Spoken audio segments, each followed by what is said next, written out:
Hello everyone. आज जो मैं टॉपिक कराने जा रहा हूँ उसके बारे में ब्रीफिंग की है मैंने। एक तो मैंने करवाना है जैकोबियन का जो सेकंड एक्सरसाइज थी, फंक्शनल डिपेंडेंस। आप ये देख पाएंगे जो मैं यहाँ से दिखा पा रहा हूँ आपको। ये देखिए, ये आपको दिख रहा होगा फंक्शनल डिपेंडेंस। ये है हमारा यूनिट नंबर 4। और दूसरा टॉपिक आज रहेगा मेरा, ये बहुत छोटा टॉपिक है जो रह गया था, सेकंड एक्सरसाइज रह गई थी इसकी और मैंने सारा करा दिया था।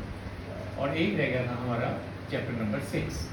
चैप्टर नंबर 6 जो था differentiability of function of two variables. ये मैं आपको वो जो मेरी पहली जो बुक थी, ये जो फोर्थ है वो डिफरेंट बुक से है। और ये जो चैप्टर है डिफरेंशिएबिलिटी वो मैंने आपको पहले ही बताया हुआ है, जो एडवांस कैलकुलस की बुक थी। और ये है चैप्टर नंबर 6 जो मैं आपको दिखा रहा हूँ। ये आज मैं 2 टॉपिक को आप स्टार्ट करूँगा आज। ओके, तो ये मेरे 2 टॉपिक जो है मेन आपके रहते हैं। और आज जो मैं सबसे पहले जो करवा रहा हूँ आपको, ये करवा रहा हूँ फंक्शन जैकोबियन। और ये बहुत ही ईजी चैप्टर, बहुत ही ईजी टॉपिक है ये, फंक्शनल डिपेंडेंस। क्या होता है कि सबसे पहले बहुत ईजी इसलिए है कि इसमें कुछ ऐसा नहीं है, सिर्फ आपने सिंपल कैलकुलेशन है और थोड़ा एक डेफिनेशन पढ़नी है। वो सबसे पहले आपको मैं पढ़ के बता रहा हूँ इसमें क्या पढ़ना है। इसमें देखिए, सबसे पहले आपको एक डेफिनेशन दी हुई है स्टार्टिंग में, और फिर उसके बाद 2 एग्जाम्पल दिए हुए हैं। कहता है अगर कोई m फंक्शन ले लें, u1, u2 और ये um। कहता है अगर ये um फंक्शन है और m फंक्शन है, ये कितने हैं, m फंक्शन है हमारे u1, u2, um। ओके, और किसके हैं ये किसके फंक्शन है, x1, x2, xn। तो ये m है और इसके अंदर ये वेरिएबल क्या है, इंडिपेंडेंट वेरिएबल है। ये कितने हैं, m। और m और n में अभी कोई उसने रिलेशन नहीं बताया, बाद में बताएगा कि m और n बराबर भी हो सकते हैं, एक दूसरे से बड़े भी हो सकते हैं। तो वो बात की बात है, अभी फिलहाल उसने m और n के बारे में कुछ नहीं बताया।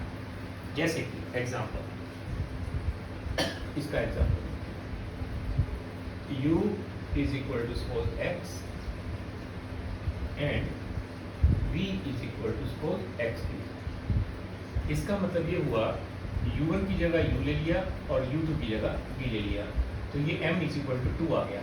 यहाँ m कितना आ गया, 2। 2 फंक्शन लिए इसके, और ये किसके फंक्शन है दोनों, x के। तो n is equal to क्या ले लिया, 1। दोनों किसके फंक्शन है, x के, ठीक है। तो अभी फिलहाल उसने कहा कि ये ले लो, तो अब ये क्या कहोगे, ये हमारा u1 था, ये u2 था, ये x1 की जगह x। तो ये u और v किसके फंक्शन है, u और v किसके फंक्शन है, एक वेरिएबल के, x के।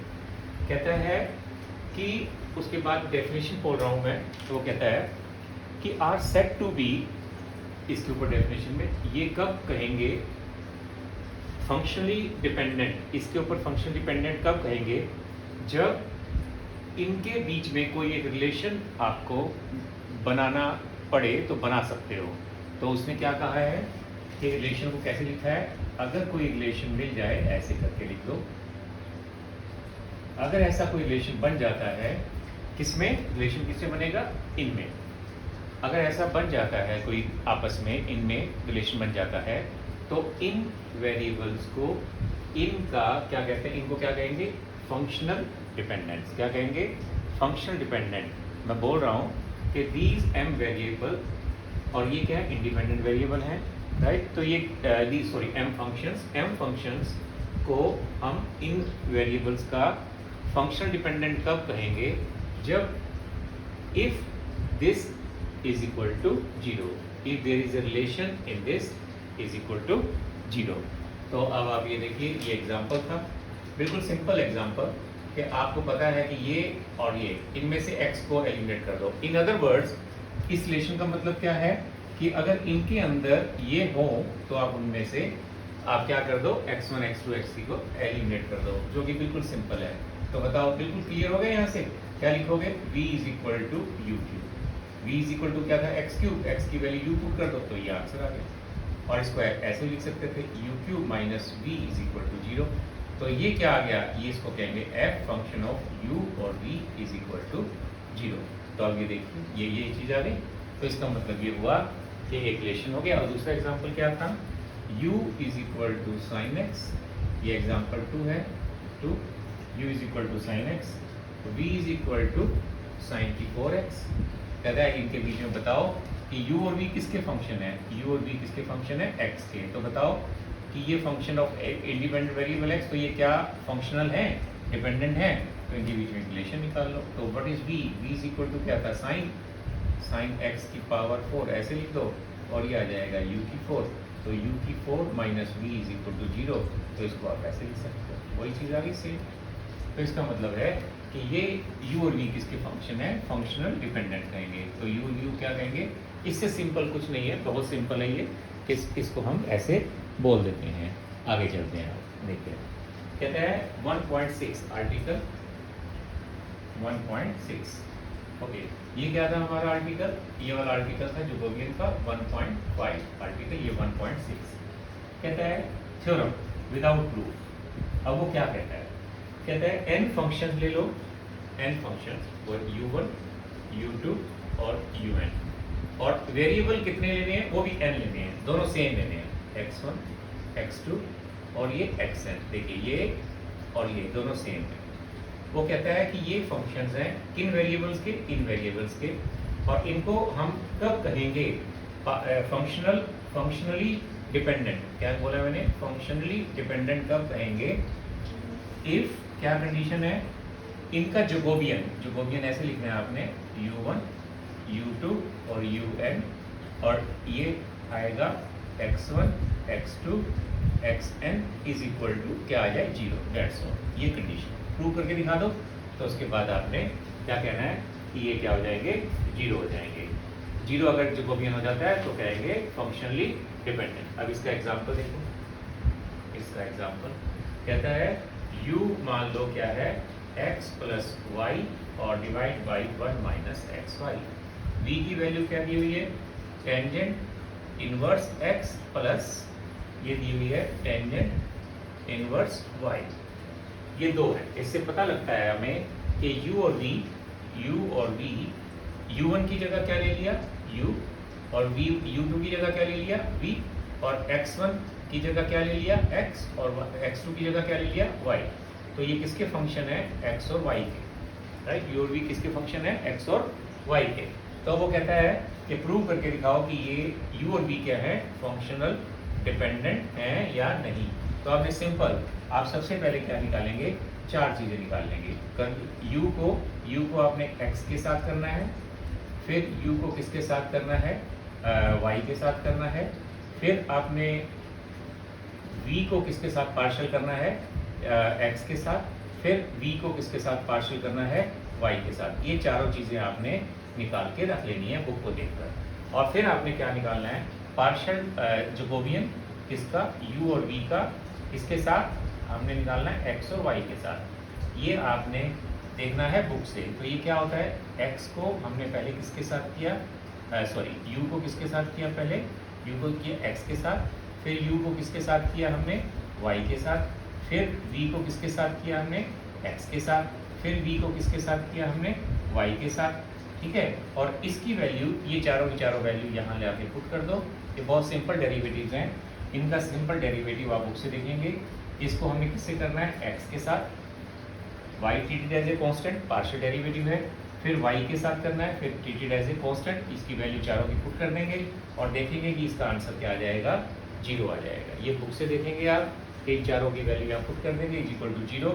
अगर ये 0 आ जाता है तो बाय डेफिनेशन क्या कहा था मैंने कि अगर partial derivative Jacobian is equal to 0 आ जाता है तो हम क्या कहेंगे, उन फंक्शन को क्या कहेंगे, फंक्शनल डिपेंडेंट कहेंगे उन वेरिएबल्स के ऊपर। तो ये आपको आ गया। अब कहता है, उसके बाद उसने बोला है इनका रिलेशन भी बनाओ। तो इसका रिलेशन बनाने के लिए आप ये लिखेंगे, एक लाइन और ऐड कर देंगे। ये तो आपने कैलकुलेशन कर दी है सिंपल, एक और लाइन ऐड कर देंगे कि v की वैल्यू क्या थी, v की वैल्यू थी टेंजेंट इनवर्स x और ये थी टेंजेंट y। और इसके अंदर आपने फार्मूला लगा दिया ट्रिग्नोमेट्री का।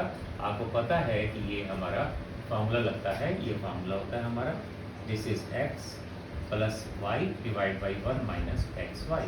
ये हमने क्या लगा दिया, हमने फॉर्मूला लगा दिया। और आपको ये पता है कि इसकी वैल्यू क्या दी हुई है, ये देखो इसकी वैल्यू यहाँ से u पुट कर दो तो v की वैल्यू आ गई टेंजेंट इनवर्स u, और रिलेशन आ गया हमारा tangent inverse u minus v is equal to 0। तो अगर u और v में एक रिलेशन तैयार हो गया, जो मैंने ऊपर बताया था कि अगर u और v में एक रिलेशन तैयार हो जाए तो इसका मतलब ये हुआ कि u और v क्या है आपस में, u और v क्या है, फंक्शनल डिपेंडेंट है किसके ऊपर, x और y पे। मैंने रिलेशन भी तैयार कर दिया और ये कंडीशन भी प्रूव करके दिखा दी कि उनका जैकोबियन क्या होना चाहिए, 0। और ये कब कर रहे थे हम, जब हमारे पास दो वेरिएबल हैं और दो ही क्या हैं, दो ही फंक्शन है और दो ही क्या है, वेरिएबल है। इससे मिलते जुलते और एग्जाम्पल हैं हमारे पास। अब मैं आपको ये कराया था हमने एग्जाम्पल नंबर, ये कौन सा एग्जाम्पल था, एग्जाम्पल नंबर 1। ये क्या था हमारा example number, this is our example number 1, ये एग्जाम्पल नंबर 1 था। तो ये आपने सिर्फ कैलकुलेशन करनी है देखकर, और कैलकुलेशन देखकर आपने पुट कर देना है। सिंपल कैलकुलेशंस हैं, डेरिवेटिव लेने हैं। तो ये मैंने आपको पूरा कंक्लूड करके बताया। अभी मैं कुछ और डेफिनेशन आपको बता देता हूँ, और डेफिनेशन बता रहा हूँ अभी आपको। चलिए मैं यहाँ और डेफिनेशन बताने जा रहा हूँ। अब आपको कहता है, अभी तक तो सिर्फ मैंने कहा कि ये n है और ये भी क्या है, n। अब मैंने आपको बताना है कि अगर कोई ज़्यादा हो जाते हैं तो क्या होगा। फिर मैं पिछले पेज के ऊपर जा रहा हूँ, वहाँ पर रिमार्क लिखा हुआ है, ये देखिए यहाँ पे क्या लिखा हुआ है, 1.6 के नीचे रिमार्क, ये पढ़ना है आपने। कहता है if there are m functions of n independent variables. कहता है ये m फंक्शंस हैं, ये वाले m फंक्शन है, और ये कितने हैं, n है। और इसमें खास बात क्या है, m किससे बड़ा है, n से। उसने बोला है, तभी मैं वही लिख रहा हूँ कि फर्स्ट पार्ट के अंदर कहा है कि m अगर n से बड़ा है तो ये then these m functions are functional dependent होंगे ही होंगे। वो कहता है कि अगर m हमारा ज़्यादा हो जाए तो हमने क्या करना होता है कि अगर ये मान लो 3 है और ये अगर मान लो 2 है, अगर यहाँ पे मान लो u v एक अभी आएगा कि 3 फंक्शन ले लिए और यहाँ x और y ले लिए मैंने, तो अब कैसा क्यों कहता है कि ये क्या बनेंगे, फंक्शन डिपेंडेंट क्यों कहता है, क्योंकि यहाँ से इन दोनों से हम एक बहुत इजीली ये फंक्शन डिपेंडेंट क्यों कहेगा, क्योंकि इन से इनकी कैलकुलेशन जब करेंगे तो ये u में कौन बैठा है, x, v में कौन बैठा है, y, इन दोनों में से सोल्व करके x और y की वैल्यू निकाल लो। ठीक है, यहाँ से x और y की वैल्यू निकाल लो, किसमें, u और v की टर्म्स में। फिर कहता है तीसरा रिलेशन क्या था, w की टर्म्स में कौन बैठा था, इसमें u में कौन बैठा था, x और y, और v में कौन बैठा था, x और y। ओके, तो w में कौन बैठा है, x और y। तो यहाँ से जो x और y की जो वैल्यू निकली थी आप इनको सोल्व करने के बाद, उनकी वैल्यू किस में निकली है, u और v में। तो यहाँ पे पुट कर दो, तो w में कौन आएगा, आ जाएगा u और v। इससे क्या हो गया, एक रिलेशन तैयार हो गया हमारा, किस में तैयार हो गया, u में, v में और w में। तो अक्सर ऐसा होता ही होता है जब हमारा m जो है वो किससे बड़ा हो जाए, n से बड़ा हो जाए। जैसे हम वहाँ पर कहते थे, कभी पहले भी हम पढ़ चुके हैं कि इनफाइनाइट सॉल्यूशंस होते थे हमारे, इनफाइनाइट सॉल्यूशंस कहते थे। तो इसमें भी रिलेशन तैयार हो जाएगा, हम m क्या है, ज़्यादा है, और n अगर कम है तो इस तरह से हम कर सकते हैं। तो ये उसने बताने की कोशिश की है। तो वो आगे पेज के ऊपर यही बता रहा है। तो वो कहता है नंबर 2 पॉइंट, पहला पॉइंट मैंने आपको एक्सप्लेन कर दिया, आप बुक से पढ़ सकते हो इसकी थ्योरी। अब हम चलते हैं आगे, नंबर 2 पॉइंट, ये रिमार्क लिखा है मैंने, ये यहाँ पे क्या लिखा था, रिमार्क। इसके बाद मैं यहीं पर इसका सेकंड पार्ट बता रहा हूँ रिमार्क का। सेकंड पार्ट में क्या करना है आपने, इसका सेकंड पार्ट रिमार्क का, वो कहता है नेक्स्ट में वो ये कहता है कि अगर m छोटा हो जाए, m किससे छोटा हो जाए, n से, तो जैसे कि u और v, यहाँ ये ले लो u, यहाँ ले लो v, और यहाँ ले लो x, यहाँ ले लो y, और ये ले लो z। तो इसका मतलब ये हुआ कि u और v two function of 3 independent variables. ये मैं क्या बता रहा हूँ, पहले क्या बताया था मैंने, n और n सेम, फिर क्या बताया, m और n सेम, इसमें फंक्शन डिपेंडेंट बनेंगे ही बनेंगे। अब आ गई मुश्किल, क्या आ गई कि अगर m n से कम हो जाए तो क्या करना है आपने। सबसे पहले आपने इसके 3 जैकोबियन निकालने हैं। कैसे निकालने हैं मैं बता देता हूँ। u और v को आपने x और y के साथ करना है, फिर u और v को किसके साथ करना है, y और z के साथ, और फिर u और v को किसके साथ करना है, जेड और एक्स के साथ। आपको सबको वैल्यू पता है, ये कैसे आएगा मैं एक लिख के दिखा देता हूँ, फिर बाकी आप अपने आप लिख लेना। ये आएगी u और विद रिस्पेक्ट टू x, ये आएगा u, ये आएगा u with respect to this is u y, और फिर ये आएगा u with respect to v, sorry this is v और विद रिस्पेक्ट टू x, और ये आएगा v with respect to y। और सबकी वैल्यू यहाँ से जो फंक्शन दिए जाएंगे उनसे इनकी वैल्यू पुट कर देना। यहाँ पे क्या आएगा, u को किसके साथ करना है, y के साथ, और फिर u को किसके साथ करना है, z के साथ, फिर u को किसके साथ करना है, v को, सॉरी दिस इज v को किसके साथ करना है, y के साथ, फिर v को किसके साथ करना है, z के साथ। इसी तरीके से ये वैल्यू निकाल लोगे, u को किसके साथ करना है, z के साथ, u को किसके साथ करना है, x के साथ, v को किसके साथ करना है, z के साथ। ये सारी चीज़ें वैल्यू पुट कर कर इन तीनों की वैल्यू निकाल लोगे। वो कहता है, आगे सुनो, कहता है अगर ये भी 0 हो जाए, ये भी 0 हो जाए और ये भी 0 हो जाए, तीनों की वैल्यू अगर 0 हो जाए, तीनों की वैल्यू अगर 0 हो जाए, तो आपने कहना है, क्या कहना है कि u और v क्या है, फंक्शनल डिपेंडेंट है x y z के ऊपर, दैट्स ऑल। अगर इनमें से कोई एक 0 नहीं होता, जैसे मान लो ये 0 नहीं है तो इसको निकालने की जरूरत नहीं है आपको, फिर ठीक है। जैसे ही ये 0 नहीं होगा तो आप कहेंगे कि ये फंक्शनल डिपेंडेंट नहीं है, फंक्शनली डिपेंडेंट नहीं है। बस सिर्फ आपने क्या निकालना है, जैकोबियंस निकालने हैं। कैसे निकालने हैं मैंने बता दिए। तो ये था जी आपका नेक्स्ट, और इसके अंदर कुछ नहीं है मुश्किल। अब आपको 3 वाला करना है, 3 वाला कर लो, कोई मुश्किल नहीं है। अब ये मैं आपको इसका ये वाला पार्ट करके दिखा देता हूँ, इसका एक एग्जाम्पल। तो जैसे ही इसका एग्जाम्पल हो जाएगा तो उसके बाद आपका ये टॉपिक खत्म हो जाएगा। देखो मैं अब आपको एक ऐसा एग्जाम्पल दे रहा हूँ जिसमें 2 फंक्शन होंगे और वेरिएबल कितने होंगे, 3। देखिए चलिए, अब मैं ले रहा हूँ एग्जाम्पल नंबर 2 भी हो गया, एग्जाम्पल नंबर 3 भी बिल्कुल इजी है। अब ले रहा हूँ एग्जाम्पल नंबर 4। एग्जाम्पल नंबर 4 देखिए, एग्जाम्पल नंबर 4 कहता है u की वैल्यू है e की पावर x, ओके, प्लस में log of y, प्लस में x y z लॉज, और उसके बाद v क्या कह रहा है, what is v, log of x, और प्लस में e की power y, log of x plus e की पावर y, और प्लस में x y z। आपने क्या देखा यहाँ से, क्या देखा कि u और v किसके फंक्शन है, x y और z के।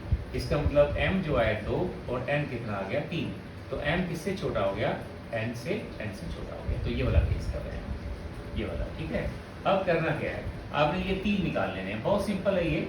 या पहले सबसे पहले पार्शियल डेरिवेटिव निकालेंगे u और v का, किसके साथ, x और y के साथ। आप बुक से देख सकते हैं, ये सारा की सारी इनकी वैल्यू निकाल के पुट कर देंगे।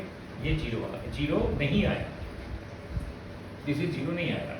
उसके बाद इसने करके दिखाया है, बट आपको करने की जरूरत नहीं है। फिर वो बाद में लिखता है कि अगर एक चीज़ भी 0 नहीं होती तो आगे जाने की जरूरत नहीं है, जस्ट आप ये लिख दो कि u और v are not functionally dependent. इसने तीनों चीज़ें प्रूव करके दिखा दी, और तीनों की तीनों नॉट इक्वल टू क्या है, 0, दैट्स ऑल।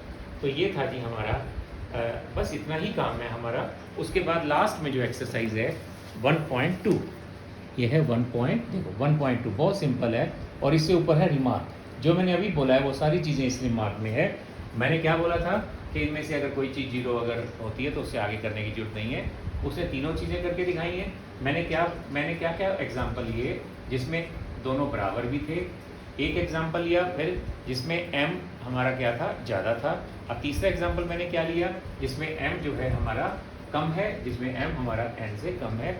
उसमें हम बिल्कुल सिंपल जैकोबियन निकालते हैं। तो this is the simplest exercise जो मेरी रह गई थी और मैंने जो अब करवा दी। लो जी, ये हो गया जी हमारा ख़त्म। अब हम चलते हैं नेक्स्ट की तरफ। नेक्स्ट है हमारा टॉपिक, अब मैं इसको हटा रहा हूँ यहाँ से। ये बहुत इजी टॉपिक था, सिर्फ आपने डेरिवेटिव निकालने हैं और उसके बाद अपने आप ये कर लेना है।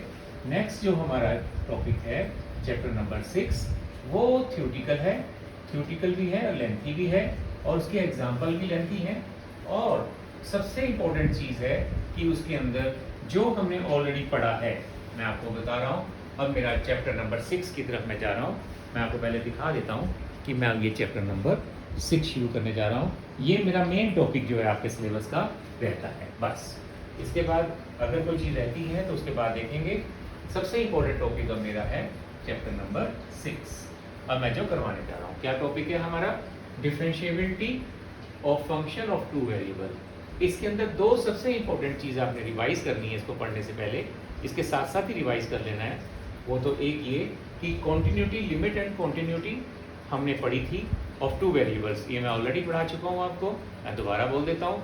Limit and continuity of functions of two variables, जिसमें एप्सिलॉन और डेल्टा आते थे। मैं आपको उसकी डेफिनेशन दोबारा बता देता हूँ क्योंकि मेरे को यूज़ करनी है, इसलिए वो मैं दोबारा बता देता हूँ।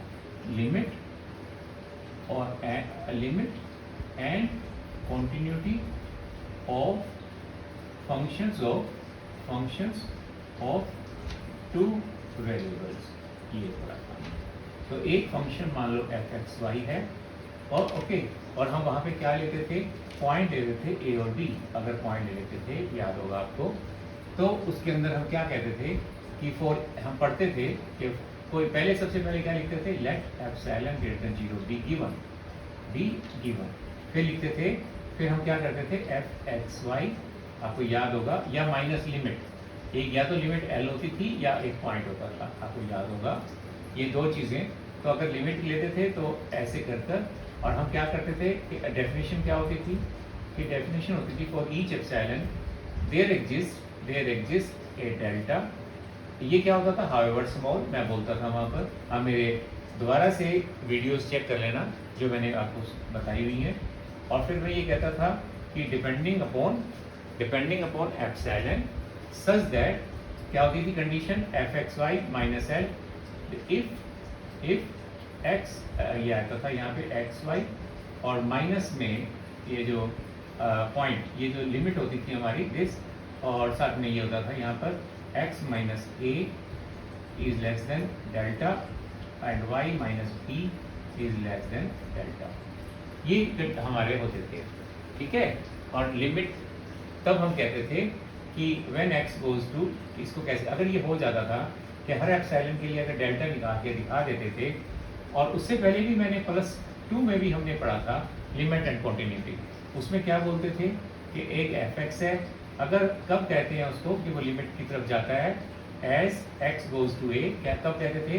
कि if epsilon greater than 0 however small there exist a delta greater than 0 depending upon epsilon such that, हम लिखते थे f(x minus L is less than epsilon if x minus a is less than delta. और ये delta किसके ऊपर depend करता था? आपको मैंने हर टाइम बताया है कि डेल्टा किसके ऊपर डिपेंड करता था, मेरी वीडियोस देखना। डेल्टा एप्सिलॉन के ऊपर डिपेंड करता था। डेल्टा की वैल्यू कहीं एप्सिलॉन/2 लेता था, कहीं मैं अंडररूट एप्सिलॉन लेता था। तो ये कंडीशन 1 वेरिएबल की है, ये 2 वेरिएबल की है। इसी को हम कॉन्टिन्यूटी में चेंज कर देते थे। कॉन्टिन्यूटी में L की जगह क्या आता था? f(a,b) आता था पॉइंट। तो उससे क्या होता था कि दिस लिमिट ऐसे लिख देते थे f(x,y) और x,y गोज टू a,b और is equal to function of a,b। इसका मतलब है actual value is equal to limiting value. यहाँ क्या लिखते थे? यहाँ अगर हम इसकी जगह fa लिख देते हैं, f(a) लिख देते थे, तो इसको कैसे पढ़ते थे? f(x) goes to a is equal to f(a). तो इसका मतलब है कि actual value is equal to क्या आ गई हमारी? लिमिटिंग वैल्यू, ये आ गई थी।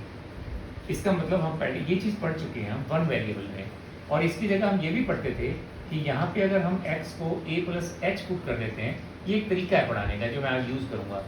और इसका मतलब है कि जब x a की तरफ जाएगा तो h किसकी तरफ जाएगा? 0 की तरफ। अगर ये नहीं लिखना आपने तो आप इसको ऐसा और करके इसको ऐसा भी लिख सकते हैं। यहाँ आएगा x की जगह क्या पुट कर दिया था? a प्लस h, और h गोज टू क्या आ गया? 0, और इज इक्वल टू क्या आ गया? f(a). तो ये और ये दोनों चीज़ें सेम है, ये दोनों चीज़ें सेम है। ये कब होती है? कॉन्टिन्यूटी में। कब पढ़ते थे? +2 में। ये पढ़ते थे +1 +2 में। ये 1 वेरिएबल पे है। ये कब होती थी? 2 वेरिएबल पे, राइट। आज क्या पढ़ रहे हैं? 2 वेरिएबल। क्या पढ़ रहे हैं? डिफरेंशिएबिलिटी। बट आपको डिफरेंशिएबिलिटी से पहले 2 चीज़ें याद रखनी है। एक तो चैप्टर का नाम है continuity, limit and continuity of function of 2 variable, ये पढ़ना है। और एक पार्शियल डेरिवेटिव। पार्शियल डेरिवेटिव में जो हम पढ़ते थे या निकालते थे या प्रैक्टिस करते थे, वो चीज़ें इस्तेमाल होंगी। और एक ये मैंने रख दिया संभाल के, ये मैंने आपको दोबारा पढ़ा दिया कि इसको हमने ऐसे पढ़ा था। तो अब हम चलते हैं नेक्स्ट में क्या है? नेक्स्ट में आपका जो टॉपिक है ये सबसे पहले इंट्रोडक्शन हो गई जो आपने 6.1 ये मैंने सारी बोल दी है। 6.2 में वो कहता है फंक्शन ऑफ टू वेरिएबल। हमारा टॉपिक क्या है? Function of two variables. तो पहले क्या होता था आपको याद होगा कि हम पहले +1 में एक काम करते थे, वहाँ ऐसे लिखते थे function from x to y। Function की क्या डेफिनेशन लेते थे वहाँ पर? सबको पता है कि फॉर ईच x, यहाँ पे एक पॉइंट होता था x, उसके लिए हर एक x के लिए यहाँ पर यूनिक y होता था और लिखते कहते थे y is equal to fx, ऐसे लिखा करते थे। फॉर ईच x, ये क्या होता था? फॉर ईच x, ठीक है, ये होता था हमारा इसको कहते थे डोमेन, राइट, इसको कहते हैं डोमेन। जितने भी y आते थे उसका जो y का जो सेट बनता था उसको कहते हैं रेंज। इसको क्या कहते हैं? कोडोमेन। तो व्हाट इज द रेंज? सारे y का जो सेट होता था वो इसका सबसेट बनता था। तो रेंज आपको पता होनी चाहिए, ये आप +1 में पढ़ोगे। डोमेन हम पढ़ चुके हैं, डोमेन क्या होता था ये पढ़ चुके हैं, और कोडोमेन, ये सारी चीजें हमने +1 में पढ़ी थी। तो यहाँ डोमेन की यहाँ फंक्शन की डेफिनेशन क्या कहते हैं? For each x there is a unique y such that, कैसे लिखते थे? y is equal to f of x। मैं ये क्यों बोल रहा हूँ? क्योंकि अभी दो वेरिएबल का जब मैं करूंगा तो आपको ये चीज पता होनी चाहिए। और एक x के कोरस्पॉन्डिंग y तो आता था, जरूर आएगा। एक के कोरस्पॉन्डिंग 2y कभी नहीं आएंगे। 2x के कोरस्पॉन्डिंग एक y आ सकता है, वो मैनी वन फंक्शन कहलाता था। और एक x के लिए अगर एक y जो आना ही आना है, और कोई एक x के लिए एक y आना ही आना है, तो उसको हम, और एक ही आए एग्जैक्ट, तो उसको वन वन फंक्शन बोलते थे। मतलब डेफिनेशन क्या कहती है कि for each x there is a unique y, there is a unique y। एक x के लिए दो कभी भी y नहीं होते, ये फंक्शन की डेफिनेशन होती है। वो रिलेशन में हो सकता है, एक x 2 पे चला जाए, आर रिलेशन फ्रॉम एक सेट टू सेट, वो एक अलग चीज होती है। फंक्शन के अंदर ये बोलते हैं और each x there is a unique y, right, ठीक है। ये मैंने डेफिनेशन आपको +1 में आपने पढ़ी होगी, तो मैंने आपको थोड़ी ब्रीफिंग की है। अब आगे चलने से पहले आपको सबसे इंपॉर्टेंट चीज है, आपको रियल का सेट ऑफ रियल, ये क्या है? सेट ऑफ रियल नंबर पता होना चाहिए। रियल नंबर आपको सिंपल ये है कि जिसमें आयटा नहीं आएगा। आप ये सोचो जिसमें आयटा नहीं है, every number is a real number. तो सबसे बिगेस्ट सेट, अगर आयटा को हमने जैसे +1 में जाके पढ़ा था, आप उसको छोड़ दो 1 मिनट के लिए, आयटा को भूल जाओ, राइट, ठीक है। तो बाकी every number is a real number, कोई भी नंबर बोल दो वो रियल नंबर होगा। उसके बाद एक आता है Cartesian product of two. Cartesian product कैसे लिखते हैं? कार्टेशियन प्रोडक्ट ऐसे लिखा करते हैं, ऐसे x और y, ओके, और सच दैट x और y किसको बिलोंग करते हैं? इसका एक एग्जांपल देता हूँ, अभी इसको छोड़ो आप। मान लीजिए का x is equal to, simple एक एग्जांपल ले लेता हूँ, x और y, और y इज इक्वल टू ले लेता हूँ मान लो 3 और 4। तो आपने कभी भी इसको x और y लिखना हो, अगर यहाँ अगर हम एक और नंबर भी बढ़ा दें, चलो यहाँ पे मैं 5 ले लेता हूँ, कोई फर्क नहीं पड़ता। तो x क्रॉस y, इसको कहते हैं, दो सेट हैं x और y, कार्टेशियन प्रोडक्ट क्या है? x और y, ऐसे x क्रॉस y लिखते हैं। तो 1 इस पे गया 1, और ऐसे पेयर बना लेते हैं, 1 और 3, फिर 1 और 4, ये 1 के साथ दोनों बन गए, फिर 2 और 3, और फिर 2 और 4 ऐसे बना लिए, फिर 5 के साथ 5 और 3, और फिर ये आएगा 5 और 4, ये आ गया। तो इसको कहते हैं कि क्या है ये? This is called Cartesian product of x and y। What is that? r and r के अंदर वो पेयर्स तो होते हैं, वो सारे ही होते हैं। ये सारे के सारे किसके सबसेट होंगे बोलो? ये किसके सबसेट होंगे? r क्रॉस r के। इस r क्रॉस r को आप r स्क्वायर लिख सकते हैं। क्या लिख सकते हैं? r square, right. तो कोई भी अगर आपका ऐसे पेयर बनाने हैं आपने, ऐसे पेयर, तो कि कोई मर्जी सेट ले लो, r क्रॉस r से दूर कभी नहीं जाएगा, याद रखना मेरी बात को। तो r क्रॉस r का क्या होगा? वो सबसेट होगा, क्योंकि r क्या है? Set of real numbers. तो ये इससे बड़ा कोई भी नहीं होगा, राइट। आइटम को डील ही नहीं करना आपने, तो r क्रॉस r का बता दिया मैंने। तो वो कहता है अब फंक्शन ले लो, कहाँ से कहाँ तक लेना है आपने? ये उसका डोमेन है, और ये उसका क्या है? कोडोमेन। कोडोमेन फिक्स है सेट ऑफ रियल नंबर, कि कोई भी जब y जो आएगा, जैसे हम पढ़ते थे यहाँ पे, ये जो y आता है, यहाँ पे y is a real number. कोई भी जो यहाँ पे जिसके साथ वो अटैच होगा, जैसे यहाँ पे अगर मैं फंक्शन ले लेता fx is equal to y is equal to x square, 1 put करोगे f को क्या आएगा? 1, 2 पुट करोगे कितना आएगा? 4। तो y की वैल्यू यहाँ क्या है? 1, यहाँ y की वैल्यू क्या है? 4। तो यहाँ पर सारे के सारे जितने भी y आएंगे वो सारे क्या होंगे? Real number. और ये किसका सबसेट होगा? इसका। मतलब ये जो होगा, ये जो क्वांटिटी होगी, यहाँ पे उसने एस लिखा है यहाँ पर, तो एस का मतलब क्या होगा, subset of, sorry S is the, यहाँ से नहीं दिखाना था, ये S is the subset of this, इसका दिखाना है मेरे को, S is the subset of R cross R. इसका मतलब ये हुआ कि यहाँ पर कोई भी सेट लोगे वो पेयर में लेना है, दैट्स ऑल। कोई भी सेट लोगे आप पेयर में लोगे, ठीक है। तो ये किसका सबसेट होगा, डोमेन क्या होगा, domain is always the subset of R cross R कह दो या आर स्क्वायर कह दो, और व्हाट इज द, और जिसके ऊपर भी जाएगा, जिसके ऊपर भी जाएगा वो क्या होगा, एक रियल नंबर होगा, राइट। ये क्या होगा, रियल नंबर। जैसे मैं आपको एक इसकी डेफिनेशन देता हूँ। मान लो इसका एक एलिमेंट है एक्स और वाई, जैसे हम ये लिखते थे एफ एक्स, और ये क्या होता था, रूल। इसको क्या कहते हैं, रूल। यहाँ पे मान लो ये रूल बना दिया मैंने, एक्स इंटू वाई, क्या बना दिया, एक्स इंटू वाई। तो क्या इसका एक एलिमेंट लो, मान लो 1 2 ले लिया, 1 2 के ऊपर एफ लगाओगे तो इसकी वैल्यू आएगी 2, और 2 3 की वैल्यू क्या आएगी, दैट इज इक्वल टू 6। तो मैंने रूल क्या बनाया, जैसे ये रूल बनता था एक्स स्क्वायर, जैसे मैंने बनाया था, तो मैंने बना दिया एक्स वाई। एक्स वाई क्या है, इसका एलिमेंट, तो वो क्या होगा सदा, रियल नंबर। क्या होगा, रियल नंबर। तो ये क्या हो गया, दिस इज कॉल्ड, इसको जब ऐसे पढ़ते हैं कि यहाँ जब आएगा इसका जो एलिमेंट होगा, उसका डोमेन जो होगा, उसके जो एलिमेंट होंगे पेयर में होंगे, और पेयर का सबसे बड़ा सेट क्या था हमारा, ये। तो इसका मतलब ये किसका सबसेट होगा, ये किसका सबसेट होगा, आर क्रॉस आर का।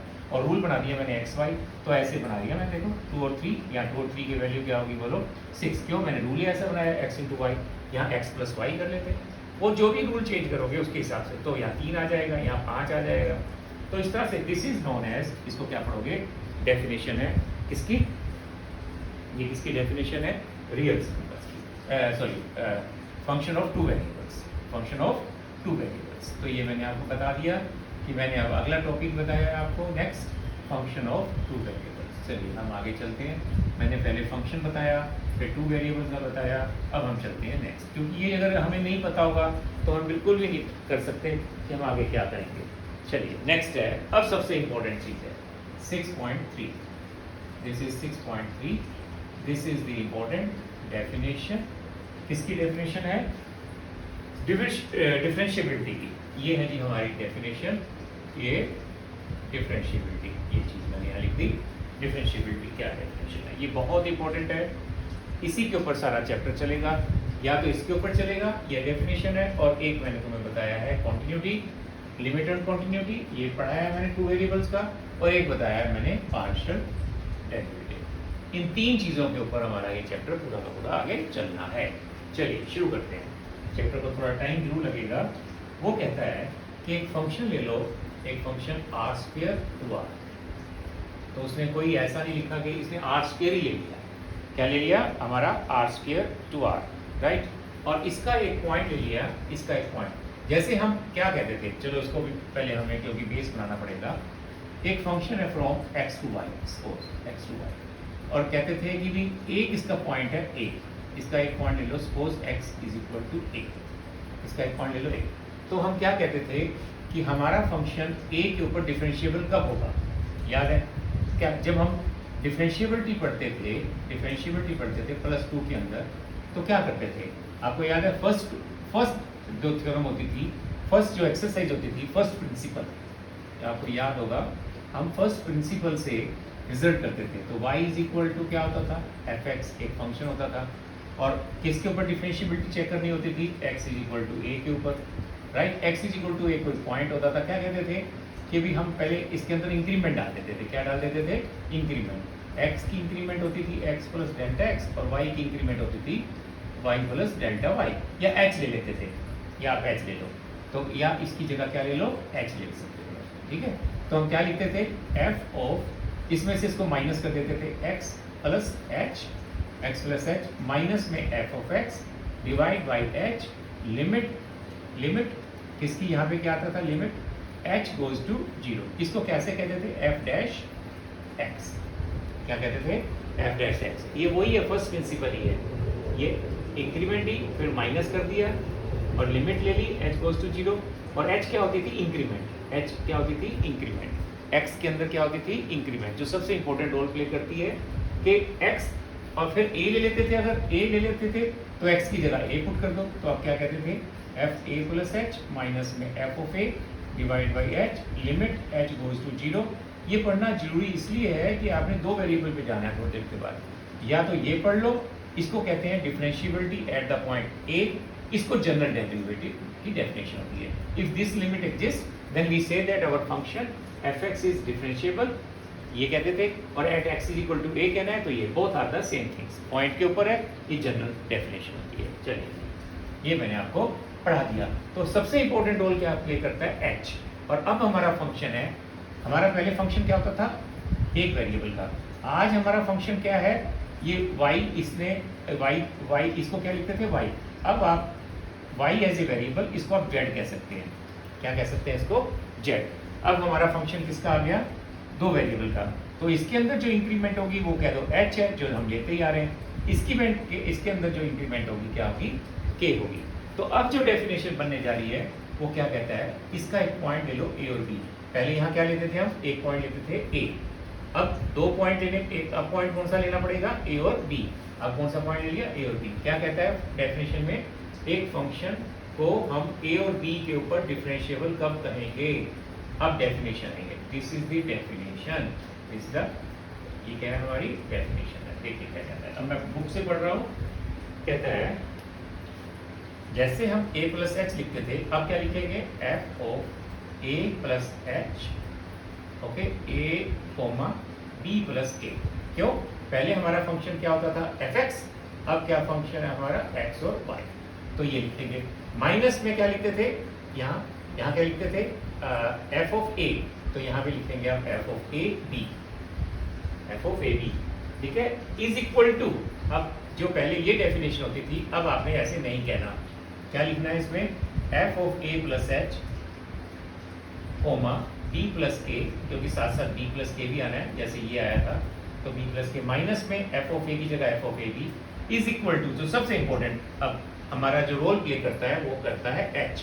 जो h क्या थी, इंक्रीमेंट, किसके अंदर x के अंदर, राइट, x के अंदर इंक्रीमेंट क्या होती है, h। तो और k किसके अंदर है, क्योंकि दो वेरिएबल का है, तो दूसरी किसके अंदर लिमिट है, इंक्रीमेंट है हमारी y के अंदर। तो हम इसको कैसे लिखेंगे, ये लिखेंगे a एक कोई कॉन्स्टेंट, अब इसके बारे में बताएगा a के बारे में, डोंट वरी, ये आपको डेफिनेशन अच्छी तरह से याद करनी है सबसे पहले। और b के प्लस में h फाई ऑफ h और k, ये आराम से आपको पढ़ना पड़ेगा, k साई ऑफ h और k, ये h और k, ये पहले आपको बताना पड़ेगा। जैसे हम ये बताते थे, अब कहता है कि इसमें कोई लिमिट नहीं अभी बता रहा हो, this minus this is equal to, ये आपको याद करना है। फिर उसके बाद ये कहेगा कि ये एक फंक्शन दो वेरिएबल का एक पॉइंट के ऊपर डिफरेंशिएबल कब होगा, जब this minus this is equal to this हो जाए। और सबसे पहले कहेगा a और b क्या है, these are the constants independent of, ये बुक से पढ़ना आपने, इंडिपेंडेंट ऑफ h और k, इसमें h और k नहीं आएंगे। और ये किसके फंक्शन है, ये किसके फंक्शन है, मैं आपको सारे एग्जांपल से समझाऊंगा, डोंट वरी। पहले डेफिनेशन को अच्छी तरह से आपको एक तरह का पढ़ना पड़ेगा, 2-3 बार पढ़ना पड़ेगा। और ये फाई है और ये है। फिर उसके बाद ये कहता है, क्या कहता है, साथ में एक और लाइन भी अटैच है इसके साथ, कहता है कि a और b क्या है, कॉन्स्टेंट्स है इंडिपेंडेंट ऑफ h, और and this function of h and k and this function of h and k goes to 0 goes as h and k goes to 0।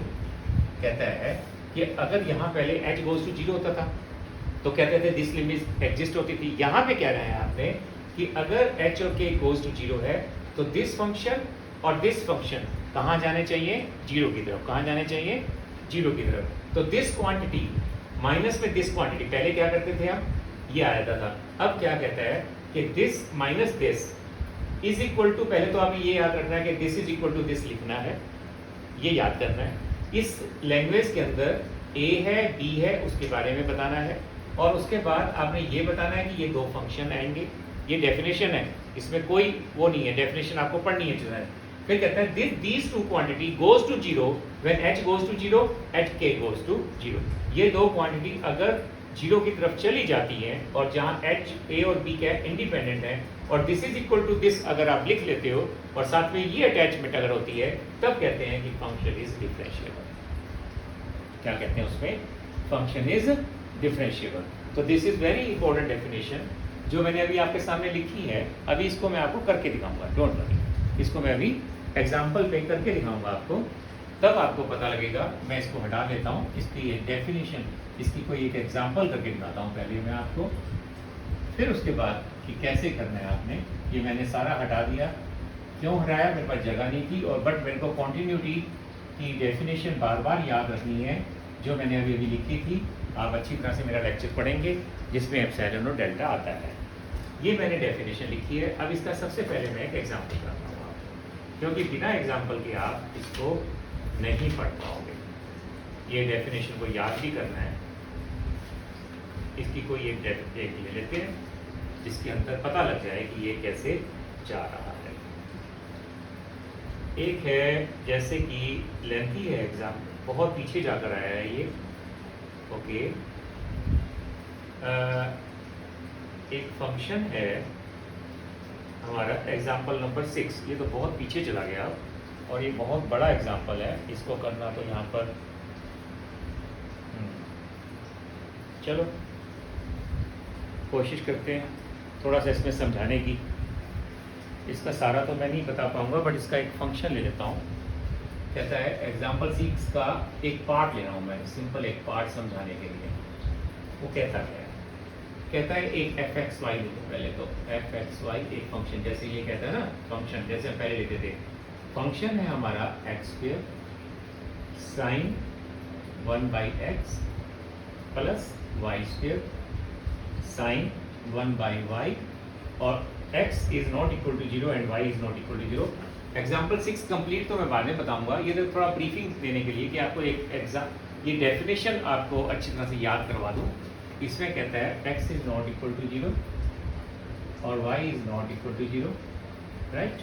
वो कहता क्या है, कहना क्या चाहता है, इसकी पूरा कंप्लीट एक फंक्शन है वैसे तो दिस इज, और आगे भी कह रहा है वो कि अब इसको समझाना तो अभी तो एग्जाम्पल 6 है ये, तो चलो कोई बात नहीं।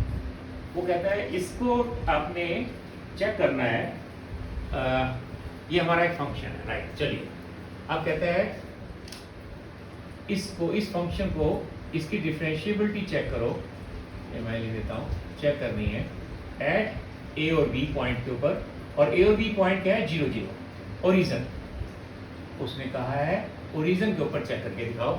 जैसे मैंने क्या बोला था कि डिफरेंशिएबिलिटी ए बी, और ए बी मैंने क्या ले लिया यहाँ पे ओरिजिन। चलिए fxy की वैल्यू लिख दी मैंने तुम्हें कहा था कि fxy गिवन हो, जैसे हम +1 में पढ़ते हैं फंक्शन दिया होता है, कोई भी फंक्शन अगर तुम्हें कोई कह दे, चलो आप +2 में कैसे करते थे, fx इज इक्वल टू मान लो x² लेते थे, x इज इक्वल टू 2 के ऊपर आपने क्या करते थे, क्वांटिटी चेक करते थे, तो लिमिट क्या लिखते थे, लिमिट ऑफ हम लिखते थे इसकी limit f of x plus h minus में f of x divide by h goes to 0।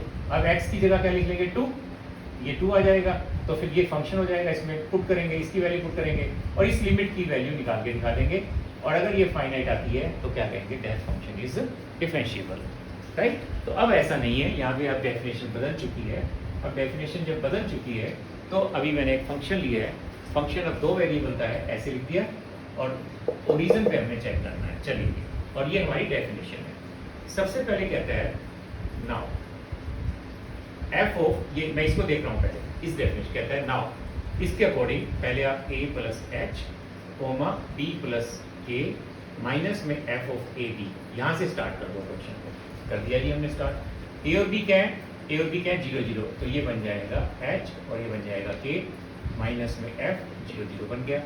अब आ जाओ इसकी वैल्यू पुट करो। चलो इसकी वैल्यू यहाँ से लो, ये फंक्शन दिया हुआ था h और k पुट कर दो, x की जगह h और y की जगह k, तो ये आ जाएगा h² साइन 1/h प्लस में k² साइन 1/k, ओके, और साइन 1/k ये आ गया, माइनस में 0 0, अगर ये 0 0 पुट करोगे ये 0 और ये 0, तो ये 0 आ गया। लो जी, यहाँ तक तो मैंने आपको ला के दिखा दिया। तो मैंने कहाँ से स्टार्ट किया, अपनी डेफिनेशन को यहाँ से स्टार्ट किया। अब वो कहता है इसको इस रूप में बनाना पड़ेगा मुझे। अब बनाता हूँ, देखते हैं कैसे बनता है। दिस इज इक्वल टू, आप इसको ऐसा लिख लो h इंटू में 0 ऐसे लिखोगे क्योंकि 0 हो गया, प्लस में k इंटू में 0। यहाँ पे a और b लाने थे, मैंने कहा था a और b क्या है, कॉन्स्टेंट्स इंडिपेंडेंट ऑफ एच के। तो आप ऐसे लिखोगे साथ में प्लस में, जैसे ये बना रहा है मैं वैसे लिख रहा हूँ, ये आएगा यहाँ पे लिखो h इंटू में h। इस क्वांटिटी को आप ऐसे लिख लो, मॉडिफाई कर दो a ऐसे, और इसको आप लिख लो k को ऐसे लिख लो ऐड से, और ये k साइन 1/k ऐसे लिख लो। तो इस क्वांटिटी को आपने ऐसे मोड़ के लिख दिया। अब इससे कंपेयर करो, व्हाट इज a, ये आ गया a, what is b, what is b, this is b, what is this, इसको आप ये कह सकते हो function of h and k। k नहीं है कोई बात नहीं, फिर भी हम इसको फंक्शन ऑफ h और k ये क्या कहेंगे, दिस इज h नहीं है कोई बात नहीं, तो दिस इज a, और साथ में क्या है h और ये क्या है a। तो ये आ गया हमारा, इसको कहेंगे फाई hk और ये कहेंगे sigh of hk, right. Okay, अब आपने कहा है कि इसके बाद आप क्या कहते हो, ये चेक करना है, इसके अंदर ये चेक करना है कि जब h और k 0 की तरफ जाएंगे तो देखते हैं क्या आता है h और k। तो आपकी ये दो क्वांटिटी 0 की तरफ जानी चाहिए। तो देखो अगर ये 0 की तरफ जाता है, h गोज टू 0 और k गोज टू 0 जाता है, तो आपको पता है कि ये क्वांटिटी ये 0 आ गया, और ये क्वांटिटी 1 और -1 के बीच में होती है, सबको पता है। तो h इंटू में एक क्वांटिटी इसके बीच में 1 और कोई भी क्वांटिटी -1 के बीच में होती है। साइन ऑफ थीटा किसके बीच में होता है, 1 और -1 के। तो ये कांस्टेंट क्वांटिटी हो गई, तो h 0 हो गया, तो ये टोटल क्या आ गई, ये क्वांटिटी 0, ये किसकी तरफ जा रही है 0 की, और इसी तरह से ये भी क्या है 0 की तरफ। तो इसका मतलब ये हुआ कि आपने यहाँ से स्टार्ट किया, यहाँ से स्टार्ट किया और उसको इस फॉर्म में लिख दिया। कैसे लिखा इस फॉर्म में मैं बता देता हूँ, h इंटू में सम कांस्टेंट, k इंटू में सम कांस्टेंट, प्लस में h इंटू में सम फंक्शन, k इंटू में सम फंक्शन, और these two function goes to 0 when h and k goes to 0। इसका मतलब ये हुआ कि this is equal to this satisfy our the condition. कौन सी कंडीशन, दिस कंडीशन। अगर ये कंडीशन सेटिस्फाई करता है तो इसका मतलब है कि दिस फंक्शन जो लिखा गया है, this function is our differentiable किस पॉइंट के ऊपर, at a b. At a b क्या था हमारा ओरिजिन। ये आ गया जी हमारा क्वेश्चन, ये हमारा क्या हो गया क्वेश्चन, जिससे मैंने क्या कराया कि एक तो डेफिनेशन आपको याद करवाई कि एक फंक्शन को दो वेरिएबल के फंक्शन को हम डिफरेंशिएबल कब कहेंगे, when this minus this is equal to this लिख के जाए। ऐसे लिख के दिखाना है आपने, इस एग्जांपल में मैंने लिख के दिखाया आपको, और साथ में ये करके दिखाया कि when h and k are 0 these two quantities goes to 0, that's all. ये बहुत इंपॉर्टेंट मैंने एग्जांपल आपको करवा दिया, जिससे हमारी प्रैक्टिस हो गई टू वेरिएबल की डेफिनेशन की। अब हमने तीन चीजें यूज करनी है, एक डिफरेंशिएबिलिटी, एक लिमिट एंड कॉन्टिन्यूटी, और एक पार्शियल डेरिवेटिव, दैट्स ऑल। चलिए अब हम चलते हैं आगे। अब ये डेफिनेशन मैंने आपको अच्छी तरह से करवा दी और मैंने उसका एग्जांपल अच्छी तरह से करवा दिया। अब हम चलते हैं नेक्स्ट। डेफिनेशन को अच्छी तरह से याद करना है ऑफ टू वेरिएबल्स की। अब चलते हैं एग्जांपल नंबर 1 की तरफ। चलिए अब एग्जांपल नंबर 1 करते हैं। Example number 1, example number 1। अब इसको आप नेक्स्ट एक और इम्पोर्टेंट थ्योरम है जो मैं कुछ थ्योरमें भी हैं, 6.3 तक तो करवा दिया था मैंने, अब आपको मैं पहले 6.4 करवा रहा हूँ। आपको याद होगा कि जब हम +2 में पढ़ते थे तो क्या कहते थे कि हमारा फंक्शन जो डिफरेंशिएबिलिटी होती है, आपको याद होगा, दैट इम्प्लाइज कॉन्टिन्यूटी। जो फंक्शन डिफरेंशिएबल होता है वो पक्का क्या होता है, वो कॉन्टिन्यूस। बट जो कॉन्टिन्यूस होता है वो जरूरी नहीं है कि वो डिफरेंशिएबिलिटी हो। जैसे कि mod x at x is equal to 0, यह +2 पढ़ते थे। mod x इज continuous at x is but differentiable नहीं होता। हमारा फंक्शन जो होता है ये हम पढ़ते थे, every differentiable function is continuous. चलिए अब वो क्या कहता है, यहाँ पे कहता है theorem number 6.4, every differential function is continuous. लीजिए, every differentiable function is continuous. But आप कर क्या रहे हो, दो वेरिएबल का। इसका प्रूफ देखो, बहुत सिंपल। कहता है एक फंक्शन है fxy और एक पॉइंट है a और b। मान लो ठीक है। तो मान लो लेट एक फंक्शन है, ये इसके ऊपर क्या है, डिफरेंशिएबल। ये मान लिया कि डिफरेंशिएबल है, तो बाय डेफिनेशन लिख के दिखाओ सारी की सारी डेफिनेशन जो मैंने अभी बोली थी। क्या डेफिनेशन होती है by definition? F of A plus H B plus A minus में F of A B is equal to A into में एच प्लस में बी इंटू में के प्लस एच इंटू में फंक्शन ऑफ एच और K into में function of H and के, और साथ में क्या लिखना है, एंड वेयर ए और बी क्या है, दिस ए और b are the constants and function of H और के एंड साई एच और के goes to 0 as h and k goes to 0। ये कौन कहता है? ये हमारी कहती है डेफिनेशन। हमें क्या गिवन है कि फंक्शन इज डिफरेंशिएबल, हमने लाना क्या है कि फंक्शन इज कॉन्टिन्यूस। अभी मैंने आपको बताया था कि अगर प्लस टू में, मैं दोबारा बार क्यों बताता हूँ प्लस टू में, कि limiting value is equal to क्या होनी चाहिए, एक्चुअल वैल्यू। लिमिटिंग वैल्यू को कैसे लिखते हैं, F of X goes to A is equal to F of A. ये लिमिटिंग वैल्यू एक्स की when X goes to A, इसकी जगह एक्स को अब ए प्लस एच पुट कर दो। तो मैंने अभी थोड़ी देर पहले बताया था कि इसको हम ऐसे लिख सकते हैं, ए दोनों चीजें एक ही हैं is equal to F of ए।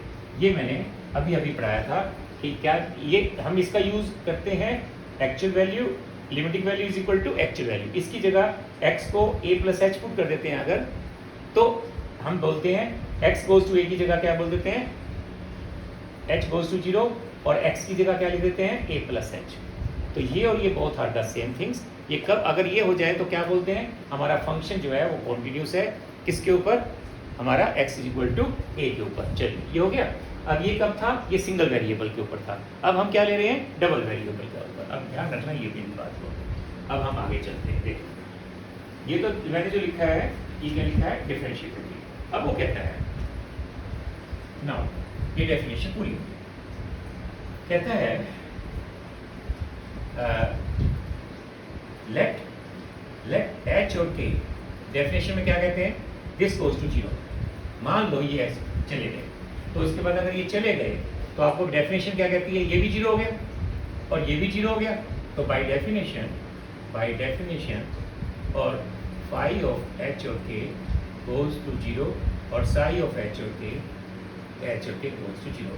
अगर ये 0 0 हो गए और कहाँ h कहाँ जा रहा है, 0 की तरफ, तो ये भी 0, k किधर जा रहा है, 0 की तरफ, तो ये सारी की सारी लाइन 0 हो गई। तो 0 हो गई तो क्या बचा हमारे पास, क्या बचा, व्हेन h गोज टू 0 और k गोज टू 0, क्या बचा हमारे पास, f of a plus h b plus k is minus में f of a b is equal to 0। कब बचा ये, when h and k goes to 0, ये बच गया, क्योंकि when h k goes to 0 by definition this goes to 0, k और h already 0 की तरफ जा रहे हैं, तो सारी चीज ये 0 आ गई। इस चीज को कैसे लिख सकते हो आप, इस चीज को लिख सकते हैं कि limit of f a plus h b plus k h goes to 0, k goes to 0 is equal to f of a b। ये लिख सकते हैं। इसको पढ़ो और इस चीज को पढ़ो। ये सिंगल वेरिएबल पे था, ये 2 वेरिएबल पे है, तो क्या कहोगे, limiting value is equal to actual value. ये मैंने बोली थी अभी आपको, ये एक वेरिएबल पे है, तो एक वेरिएबल पे क्या पढ़ाया गया है कि f ऑफ, ये इसको मैंने यहाँ से कर दिया था, a प्लस एच कर दिया था, यहाँ पे a प्लस एच है, यहाँ एफ ए है। अब 2 वेरिएबल का फंक्शन है तो यहाँ b प्लस के आ जाएगा, k गोज टू 0 आ जाएगा। इसका मतलब limiting value is equal to क्या आ गई, एक्चुअल वैल्यू। अगर इसको और अच्छी तरह समझना है, इसको x मान लो, इसको y मान लो। चलो जी मान लो, a प्लस एच को x मान लो, b प्लस k को y मान लो। तो इसको कैसे लिख सकते हैं, लिमिट ये आ जाएगा f ऑफ एक्स वाई, और यहाँ क्या बन जाएंगे फिर, अगर h गोज टू 0 है तो x गोज टू a और y goes to b is equal to f of A B. अब बताओ ये चीज क्या आ गई, एक्चुअल वैल्यू, ये लिमिटिंग वैल्यू आ गई, और ये क्या आ गई, actual value. Limiting value is equal to actual value of 2 variable function, then our function is continuous. तो ये था जी हमारा क्वेश्चन, बहुत इंपॉर्टेंट थ्योरम है 6.4, 6 पॉइंट क्या है हमारी 4।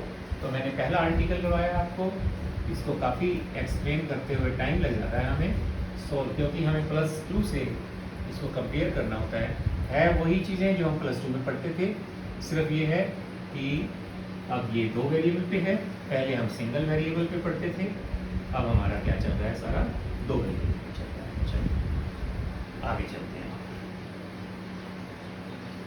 ओके, अब आ गया नेक्स्ट, उसके बाद एग्जाम्पल शुरू कर देंगे। 6.5 में क्या कहता है? बहुत सिंपल है, कहता है फंक्शन एक ले लो f(x, y) और a और b के ऊपर वो क्या है, डिफरेंशिएबल है। तो वो कहता है, आप पढ़ेंगे इसको ये फंक्शन है, ये a और b के ऊपर क्या है, डिफरेंशिएबल है। तो बाद में पढ़ेंगे उसको क्या कहना चाहता है। पहले डेफिनेशन बताओ। डेफिनेशन कहती है f(a + h b + k) minus में f(ab) इज इक्वल टू, कैसे लिखते थे हम, h into a, right, a into h plus में b into k plus h into में फंक्शन ऑफ h और k और प्लस में k इंटू में फंक्शन ऑफ h और k, where a and b are the constants independent of h and k, and function of h or k goes to 0, function of h or k goes to 0 as h और k goes to 0। ये definition हमने लिख दी by definition. कहता क्या है ये कहता है कि इस a की जगह एक नई चीज लानी है, बस a और b की जगह वो कहता है इसकी जगह ये लाके दिखाओ partial derivative of f with respect to x, इस d की जगह लाके दिखाओ partial derivative of f with respect to y। मैं दिखा देता हूँ, फिर इसका भी यूज़ आगे आएगा। मैं आपको ये दिखा देता हूँ कि ये देखिए a ये दिख रहा है आपको, सिर्फ यही चेंज करना है। कहता है ऐसा कर सकते हो कि अगर कोई फंक्शन डिफरेंशिएबल आपको दे दिया जाए तो पहले a और b लिखा करते थे, अब आने वाले टाइम में जब अगर ये मैं प्रूव कर दूंगा, अभी ये प्रूव करने के बाद अब ये एक नई चीज़ हमारे हाथ लग जाएगी, वो क्या, a और b की जगह ये b लिख सकते हैं। इस थ्योरम के बाद अब ये भी लिख सकते हैं, बहुत आसान है। ये कहता है फंक्शन डिफरेंशिएबल अगर है तो a और b की जगह ये भी लिख सकते हैं। चलिए ये बुक से पढ़ेंगे आप, इसका प्रूफ दे रहा हूँ मैं। वो कहता है सिंस, क्या कहते थे आप, h और k कहाँ है, h और k कहाँ जा रहे हैं, बोलो, h भी 0 की तरफ और k भी 0 की तरफ। कहते थे अगर h और k 0 की तरफ जा रहे हैं तो हम कहते थे दिस फंक्शन किसकी तरफ जा रहे हैं, 0 की तरफ। क्यों? Because of definition.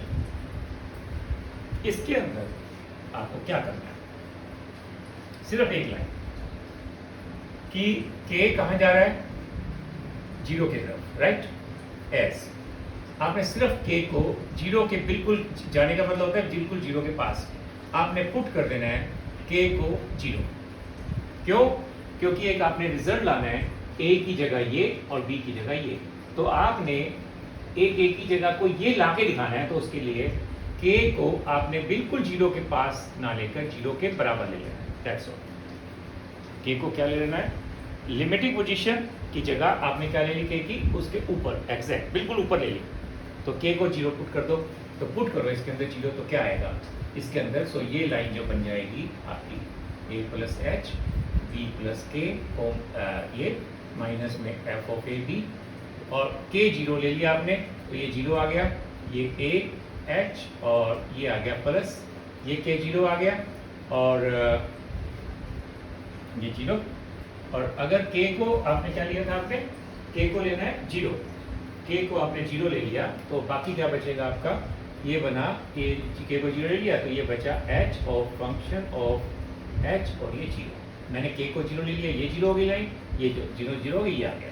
यहाँ से h कॉमन ले लिया, यहाँ से क्या ले लिया, h हमारा क्या आ गया कॉमन, और बाकी क्या बचा हमारा a प्लस में फंक्शन ऑफ h 0, ये बच गया, और ये बना हमारा a प्लस h और के को क्या लिया था 0, सॉरी मैंने यहाँ नहीं लिखा, यहाँ 0 पुट कर दो तो ये 0 आ जाएगा, तो ये b आ गया और माइनस में f ऑफ ए बी ये आ गया। इस h को इसके नीचे ले जाओ तो ये बन गया हमारा a plus H comma B minus में f ऑफ ए बी और divide by h is equal to a और उसके बाद आपने लिखना है प्लस फंक्शन ऑफ h और g। ये now taking h goes to 0, h goes to 0 लिखोगे, सबको पता है कि ये क्या बनेगा, व्हाट इज दिस। आप 1 मिनट के लिए इस क्वांटिटी को भूल जाओ जो प्लस 2 में पढ़ते थे, तो क्या आ जाएगा f of a plus h minus में f of a divide by h और इसको डेरिवेटिव कहते थे और लिमिट ले लिया आपने। लिमिट क्या ले रहे हो, लिमिट ले रहे हो h गोज टू 0, तो ये डेरिवेटिव बन जाएगा, परंतु दो वेरिएबल है, दूसरा वाला साथ साथ चल रहा है, इसलिए इसको पार्शियल डेरिवेटिव करेंगे। किसके साथ चल रहा है ये, x की जगह, तो इसको पार्शियल डेरिवेटिव कहते हैं। क्या फर्क होता है पार्शियल डेरिवेटिव, मैं पढ़ा चुका हूँ। पार्शियल डेरिवेटिव के अंदर दूसरा फंक्शन एज ए कांस्टेंट चलता है, तो अगर h गोज टू 0 लेते हो तो इस क्वांटिटी को क्या लिखोगे, ये बनेगा हमारा partial derivative with respect to x और h क्या था हमारा 0, तो ये तो हमारा 0 हो जाएगा, तो ये a आ गया। क्या बना हमारा, a की वैल्यू बन गई f partial derivative with respect to x। इसी तरीके से जो क्वेश्चन हमने ऐसे स्टार्ट किया है, अगर यहाँ पर हम h को 0 ले लेते स्टार्टिंग में, h 0 के पास है तो z के बराबर ले लें, तो दूसरी वैल्यू में आपको बन जाएगी ये y इज इक्वल टू क्या बन जाएगा b, क्या बन जाएगा b, और a और b की वैल्यू यहाँ पुट कर दें तो ये आ जाएगा। आज के बाद ये रिजल्ट बहुत सिंपल है, आप पढ़ के देखेंगे। सिर्फ इसका इस्तेमाल मैं बहुत करूँगा आगे, क्या करूँगा कि जो हमारी डेफिनेशन थी किसकी, डिफरेंशिएबिलिटी की, उसमें हम a और b की जगह ये भी पुट कर सकते हैं, दैट्स ऑल। डेफिनेशन याद करनी है और a और b की जगह क्या लिख सकते हैं, बिकॉज ऑफ दिस डेफिनेशन कि हम पार्शियल डेरिवेटिव x का और या पार्शियल डेरिवेटिव किसका लिख सकते हैं, y का। तो ये थी जी थ्योरम नंबर कौन सी थी हमारी 5। अब हम चलते हैं आगे, एक एग्जाम्पल लेकर। अब इसमें एक आधा एग्जाम्पल कराता हूँ, फिर बाकी बाद में दूसरे लेक्चर में करवाऊंगा आपको, जिससे अब आपको प्रैक्टिस शुरू हो जाएगी आपकी। तो अब हम कर रहे हैं एग्जाम्पल नंबर 1। चलिए एग्जाम्पल नंबर 1 करते हैं। उससे पहले आपको एग्जाम्पल नंबर 1 से पहले ये रिमार्क पढ़ना है। ये इससे पहले मैंने आपको दिखा दिया, ये मेरा हाथ देखिए, एग्जाम्पल नंबर 1 है, इसके बाद पहले रिमार्क पढ़ना है। वो कहता है necessary and sufficient condition for the function of single variable to be differentiable is that it possesses a finite derivative at that point। वो कहता है कि अगर कोई फंक्शन को डिफरेंशिएबल कहेंगे तो उसका डेरिवेटिव फाइनाइट कोई जरूर निकलता है। For two variable it is not true. A function of two variable में बी कॉन्टिन्यूस, सबसे इंपॉर्टेंट लाइन ये लिख रहा है ये, a function of two variable में be continuous and possessive partial derivative at a point but still may not be differentiable thereat।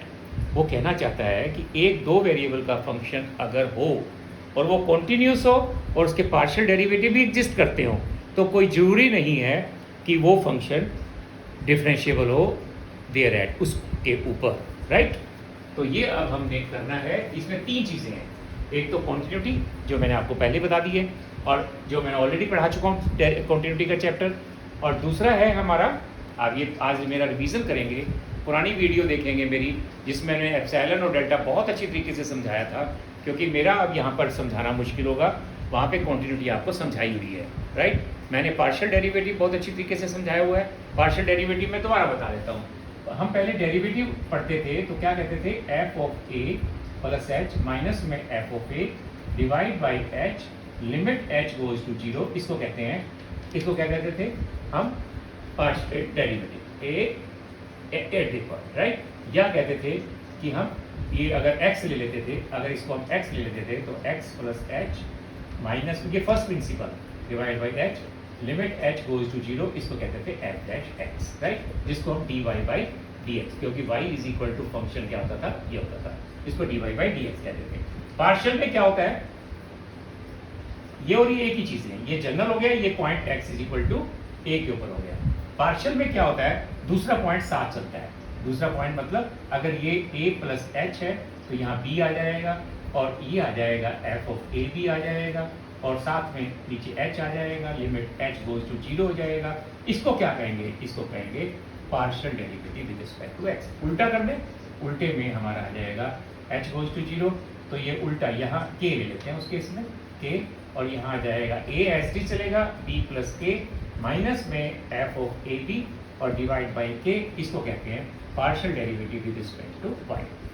जब A fix हो जाए, ए वैसे ही रहे और इसके अंदर इंक्रीमेंट हो जाए और divide by K goes to 0, इसको partial derivative with respect to Y, क्योंकि फंक्शन क्या था हमारा एक्स वाई, फंक्शन क्या था हमारा, आप यहाँ पे क्या ले रहे हो, दो वेरिएबल का फंक्शन ले रहे हैं, राइट। और ये क्या था, यहाँ पे x की जगह है तो इसको पार्शियल डेरिवेटिव x के साथ, और अदरवाइज जनरल कहना है तो जनरल सिंगल वेरिएबल का है तो ये सिंगल वेरिएबल का, ये मैंने आपको समझा दिया। और अगर ए बी की जगह, पॉइंट ए बी की जगह, यहाँ पे पॉइंट कौन सा लिया था ए बी, और ए बी की जगह 0 0 हो तो कैसे लिखोगे, मैं दोबारा बता देता हूँ। इसको 0 0, ए और बी को 0 लिखेंगे, तो पढ़ लो इसको क्योंकि ये बहुत आगे डायरेक्ट लिखने वाला है वो।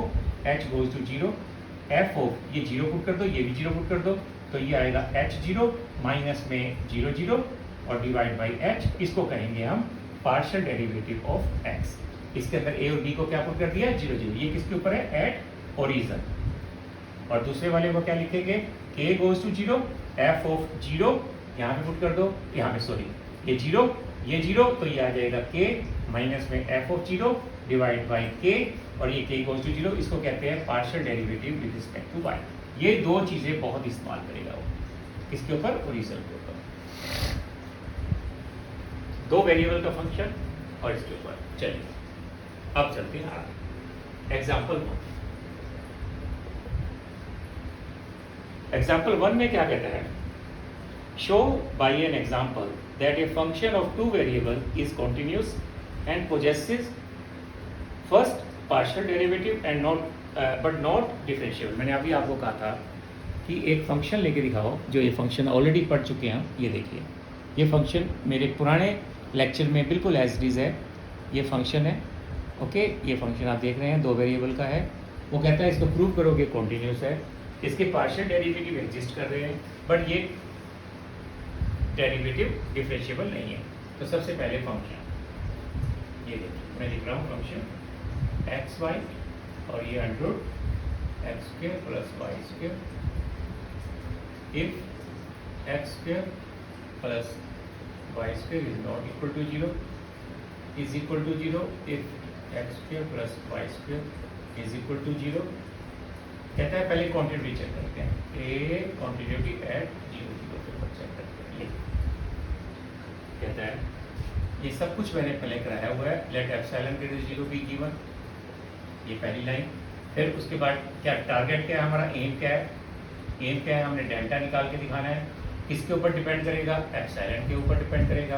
कंडीशन आपको पता ही है मैंने क्या लिख के दिखानी है, तो वो आपको कंडीशन भी आपको पता लग जाएगी जो आप पढ़ोगे। तो सबसे पहले क्या कंडीशन होती है मैं बता देता हूँ। क्या टारगेट क्या है हमारा, एफ ऑफ एक्स वाई, और साथ में आएगा माइनस में 0 0 के ऊपर, ये mod is less than epsilon, ये लेस देन एप्सिलॉन। और मैंने साथ में क्या बोला था, if X minus 0 mod is less than delta, Y minus 0 is less than delta. ये मेरा टारगेट है। अगर मैं ये प्रूव करके दिखा तो डेल्टा की वैल्यू किसके ऊपर डिपेंड करेगी, एप्सिलॉन के ऊपर। किसके ऊपर डिपेंड करेगी, देखते हैं क्या आती है। ये मैंने छोड़ दिया, ये डिपेंड करती है किसके ऊपर, एप्सिलॉन के ऊपर, राइट। तो ये मेरा टारगेट है, तो यहाँ से स्टार्ट कर दो नाउ। अब आपकी बुक देखेंगे एक्स वाई, ये मैं सारा ऑलरेडी पढ़ा चुका हूँ। आप देखेंगे कि इसके अंदर वैल्यू पुट करेंगे, इसकी ये वैल्यू पुट हो जाएगी। सारी वैल्यू पुट होने के बाद यहाँ से शुरू कर दिया, ये शुरू हो गया। इसके बाद x को आप वहाँ भी करते थे r कोस थीटा, y को r साइन थीटा। आपको याद होगा मैं वहाँ पर एक सर्कुलर लेता था, एक रेक्टेंगुलर लेते थे हम। तो यहाँ पे सर्कुलर चल रहा है, ये x को इसके साथ आ गया, और इज इक्वल टू लास्ट में ये चलता जाएगा। ये लास्ट में इक्वल टू की वैल्यू पुट कर दोगे, मैंने कहा था बीच में एक जगह लेस देन भी आ जाएगा। ये मैं ऑलरेडी पढ़ा चुका हूँ सारा कॉन्टिन्यूटी के चैप्टर में। तो ये लास्ट में आपको दिखेगा कि लास्ट में ये लेस देन आ गया हमारा। फिर कहते हैं कि दिस इज लेस देन, मैं पहले बुक देख लूँ, बुक में यह रहता है लेस देन, यहाँ पे आ गया X square plus Y square. फिर लिखते हैं सो मैंने वहाँ पे याद है मेरी आप वीडियो देखना। So we can write as क्या लिखेंगे कि this quantity F X Y minus में F zero zero is less than epsilon if this under X square plus Y square is less than epsilon. ये वहाँ पर ऐसा लिखते थे हम, लेस देन एप्सिलॉन। और फिर इफ चल के आगे आएगा उसका स्क्वायर चला जाएगा और इज लेस देन ये अंडर एक्स नहीं, इसका स्क्वायर उधर हो जाएगा तो ये बन जाएगा एप्सिलॉन स्क्वायर। और इफ करके X square is less than epsilon by 2 and और उसके बाद Y square is less than, इसका आधा कर देंगे तो ये मैं ऑलरेडी पढ़ा चुका हूँ सारा, ये आ जाएगा। और इफ फिर उसका अंडर ले लेंगे तो x इज लेस देन ये आ जाएगा अंडर 2 और y इज मोड आ जाएगा, क्योंकि पता है x के ऊपर अंडर लोगे तो ये मोड x बन जाता है और ये mode y is less then ये बन जाएगा एप्सिलॉन, ये अंडर 2 आ जाएगा। फिर पुट या take epsilon divide by under 2 को डेल्टा ले लेंगे तो ये क्वांटिटी डेल्टा बन जाएगी। और यहाँ लिख देंगे आप इफ, ये बुक से थोड़ा देख लेंगे आप इसको ऐसे लिखकर delta y minus zero is less than delta. इसका मतलब आपने डेल्टा निकाल के दिखा दिया। मेरी कंडीशन क्या थी कि मैंने डेल्टा निकाल दिया, डेल्टा निकाल दिया किसके ऊपर डिपेंड कर रहा है, एप्सिलॉन के ऊपर। और साथ में कंडीशन क्या हुई, एफ एक्स ये minus this less than epsilon और x माइनस ए। इसका मतलब पढ़ के दिखाता हूँ मैं, इसका मतलब ये इसकी तरफ जा रहा है। कब जा रहा है x, मैंने आपको बताया था कि मोड का मतलब क्या होता है कि ये इसकी तरफ जा रहा है, ये इसकी तरफ जा रहा है। इसका मतलब ये क्वांटिटी किसकी तरफ जा रही है, इसकी तरफ। तो आप कैसे लिखेंगे, एफ एक्स वाई की जो लिमिट है x गोज टू 0, इसका मतलब होता है x गोज टू 0 और y goes to 0 is equal to F zero zero. किधर जा रहा है ये, तो ये क्या आ गई हमारी एक्चुअल लिमिटिंग वैल्यू, ये हमारी आ गई लिमिटिंग वैल्यू और ये आ गई हमारी एक्चुअल वैल्यू। इसका मतलब फंक्शन क्या हो गया, कॉन्टिन्यूअस। ये मैंने ऑलरेडी जो कराया है कि मैं बार बार नहीं करवाऊंगा ये चीज़ें, क्योंकि मैं ऑलरेडी हमारा कॉन्टिन्यूटी का चैप्टर पढ़ा चुका हूँ। तो अभी मैंने इसलिए कराया है कि आपको याद आ जाए कि मैंने क्या पढ़ाया था, कि हर कई बार क्वांटिटी यूज़ होगी, इसलिए मैं आपको फिर कह रहा हूँ कि ये एप्सिलॉन और डेल्टा का इस्तेमाल कर चुके हैं ऑलरेडी। तो अभी जो हमने करना है, अब हम पार्शियल डेरिवेटिव पढ़ेंगे और साथ में ये बताएंगे कि ये जो फंक्शन है ये डिफरेंशिएबल नहीं है। तो मेरा अभी 2 पार्ट अभी रहते हैं इसके अंदर। एक क्वांटिटी तो मैंने प्रूव कर दी जो हमने ऑलरेडी की हुई थी। अब हम चलते हैं इसकी डिफरेंशिएबिलिटी की तरफ और पार्शियल डेरिवेटिव। चलिए अब हम चलते हैं पार्शियल डेरिवेटिव की तरफ। कहता है कि इसके पार्शियल डेरिवेटिव एग्जिस्ट करेंगे बट ये फंक्शन डिफरेंशिएबल नहीं होगा। चलिए जी, अब नेक्स्ट पार्ट, इसका सेकंड पार्ट में कहता है ये ले लो, ये मैंने अभी पढ़ाया था आपको, इसको ये चीज़ लिखी हुई है, डायरेक्ट इसने लिखी हुई है, इसने ऐसे लिखी है एफ एक्स जीरो जीरो। बात एक ही है, मैंने क्या लिखी थी, एफ फंक्शन का derivative with respect to X, इसने ऐसे लिख दिया क्योंकि 2 वेरिएबल का फंक्शन है। इसके बाद क्या लिखा, लिमिट एच गोज टू 0, ये मैंने ऑलरेडी पढ़ा लिया था, एच 0 और माइनस में एफ 0 0 और डिवाइड बाई एच, ये लिख दिया। अब इसकी वैल्यू उठा लो यहाँ से, यहाँ पे एच एक्स की जगह एच पुट कर दो, वाई की जगह 0, तो ये क्या आ जाएगा 0, ये भी 0, ये 0, क्योंकि ये आपको पता हो 0 0 मतलब ये 0, ये कब 0 होता है, जब x भी 0 y भी 0, तो ये आ गया 0 minus 0 divide by H, H goes to 0। इसका मतलब ये हुआ कि 0 बाई 0 फॉर्म नहीं बनी, ये 0 के पास है, ये 0 के आसपास है, ऊपर क्या बन गया 0, तो टोटल क्या आ गया 0, राइट।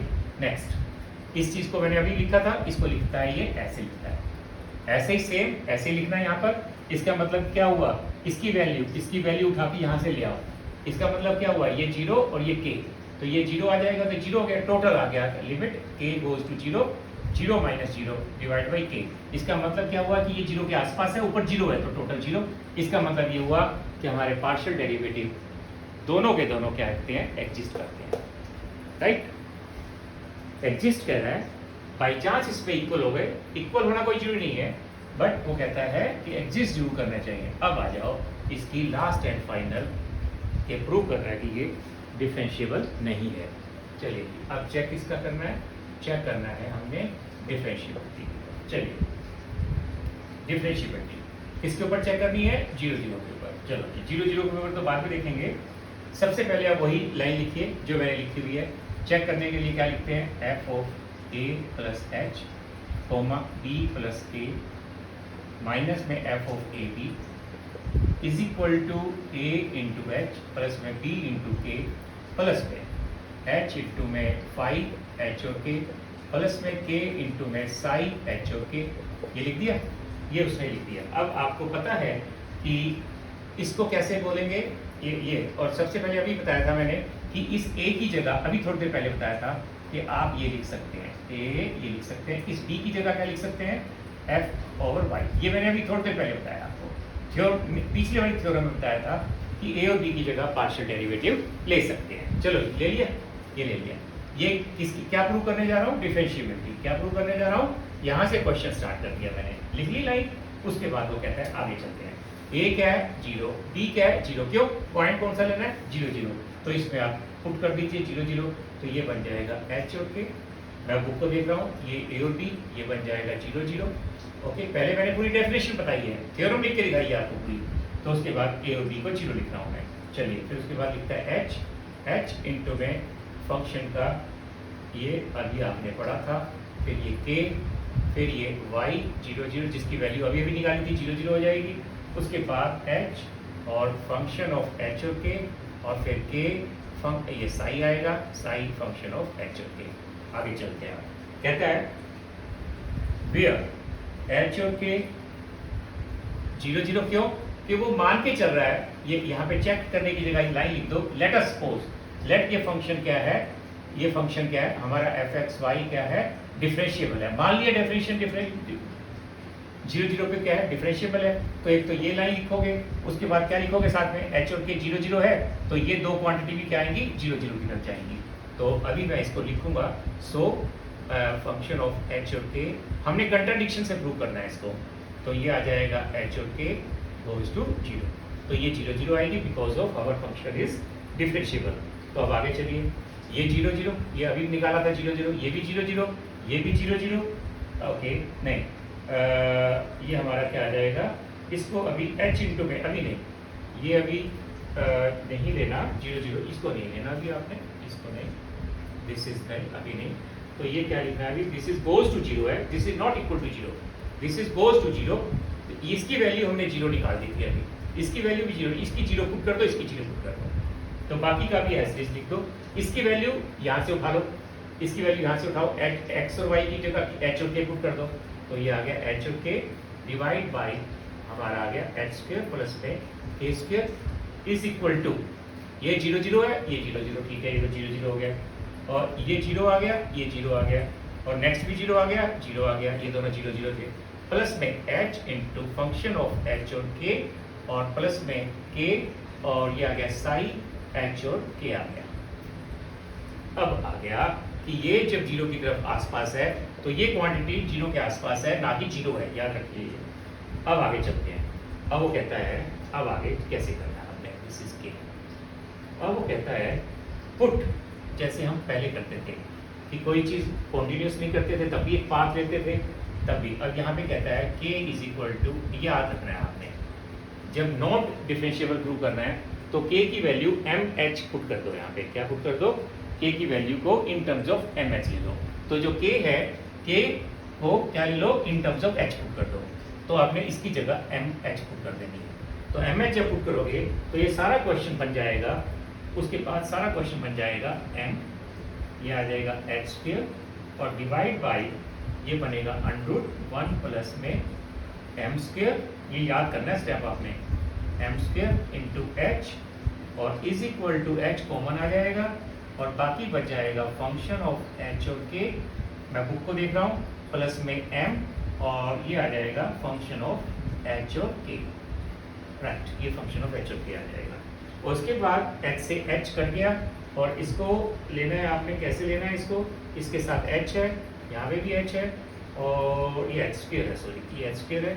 अब ये देखिए एक h इसके साथ कटेगा, और एक h यहाँ से बाहर आ रहा है, ये सॉरी ये h स्क्वायर था, ये h स्क्वायर है, ये h स्क्वायर, ये h स्क्वायर है, तो एक h यहाँ h स्क्वायर बाहर आएगा, रूट से h आ जाएगा, ओके, एक h यहाँ से कटेगा, एक h यहाँ से कटेगा, तो ये आ जाएगा लेफ्ट हैंड साइड में, ये आ जाएगा 1 प्लस में m square is equal to ये वैल्यू आएगी फंक्शन ऑफ h के, और प्लस में m times function of h के, ये आपने याद करना है स्टेप। उसके बाद कहता है limit h goes to zero ले लो आप, ये वाली जो मैंने कहा था कि क्या लेनी है, दिस गोज टू जीरो। अगर ये गोज टू जीरो है तो this goes to zero and this goes to zero, that mean this quantity goes to zero. If this goes to zero, this goes to zero, then this quantity goes to zero for every, but it is not possible because what is m? For every m, this is not goes to zero. ये हम already कर चुके हैं, differentiability में भी continuity में पढ़ते थे। क्या आपने लिखना है, बुक को देखना है आपने ये कहना है कि this limit is equal to zero when H and K goes to zero. जब आप इसको जीरो ले लेंगे, इसको जीरो ले लेंगे, तो लिखेंगे this limit goes to zero, but not possible for all values of m. This is not possible, तो this is not true. If this is not true तो हमने क्या माना था, हमने माना था ये लिखा है let our function is differentiable, that means our function is not differentiable. मैं दोबारा समझा रहा हूँ। स्टार्टिंग में आपने क्या मानना है, हमारा फंक्शन डिफरेंशिएबल है। डिफरेंशिएबल है तो डेफिनेशन लिख दी, डेफिनेशन में ये लिखना ए और बी नहीं लिखने। उसके बाद आपने ए और बी को क्या लिए थे, हमारा पॉइंट कौन सा था, जीरो जीरो, ए और बी को जीरो ले लिया। इसके बाद ये लाइन आ गई, इसकी वैल्यू अभी भी निकाली थी जीरो जीरो, ये दोनों की वैल्यू जीरो जीरो पुट करेंगे। लेंथी है क्वेश्चन ये, नो डाउट, बट ये आ गया। फिर उसके बाद आपने क्या लिखना है, उसके बाद एक लाइन स्टेप याद रखना है, हमने सिंगल वेरिएबल में सिंगल कांस्टेंट में लेके जाना है। तो हमने क्या लिखा कि हमारे यहाँ पे दो वेरिएबल थे एच और के। आपको याद होगा जब हम नॉट कॉन्टिन्यूस प्रूव करते थे, जब हम कॉन्टिन्यूटी का चैप्टर करते थे, जब उसमें आता था कि एक पाथ लेते थे जिसमें y की वैल्यू mx पुट कर देते थे, दो वेरिएबल से हम सिंगल वेरिएबल पे आते थे। आपको याद होगा ये चीज़, तो जब हम लिमिट एंड कॉन्टिन्यूटी का डेरिवेटिव, लिमिट एंड कॉन्टिन्यूटी में जब हम नॉट कॉन्टिन्यूस या limit does not exist prove करते थे तो एक पाथ लेते थे, वहाँ पर x और y लेते हैं। यहाँ पे दो वेरिएबल आ गए h और k, मान लो पहले h और k, ये दो चीज़ें, तो k की वैल्यू ये पुट कर देनी है, आपने ये ले लेनी है, बिल्कुल सिंपल वैल्यू पुट करनी है। फिर हमारा सिर्फ h में रह जाएगा, h में लेने के बाद फिर इस लिमिट को जीरो पुट करना है, क्योंकि उसने कहा था कि when h K goes to zero, हमारे दोनों जीरो जाएंगे, जीरो आएंगे, फिर this limit goes to zero which is not possible, तो our function is not differentiable. तो ये सबसे इंपॉर्टेंट एग्जाम्पल था जो मैंने अभी भी कराया है। इस तरह के ही एग्जाम्पल आगे आएंगे। तो मेरा आज सारा का सारा काम मैंने आज बहुत अच्छे तरीके से इसको करवाया है। आप इसको पढ़ोगे, ये सारा मैंने डेफिनेशन करवाई है, एक तरफ से सारा +1 +2 भी बताया, साथ साथ में चलते हैं। पार्शियल डेरिवेटिव बताया, हमने सबसे पहले डेरिवेटिव पढ़ते थे, ये मैंने डेरिवेटिव बताया, उसको पार्शियल में कैसे पढ़ते हैं वो सारा बताया। फिर उसके बाद लिमिट एंड क्वांटिटी का कंसेप्ट बताता रहा हूँ साथ में। This is very important lecture, आप इसको रिवाइज करो, फिर उसके बाद एग्जाम्पल हम नेक्स्ट करेंगे। Okay then, thank you.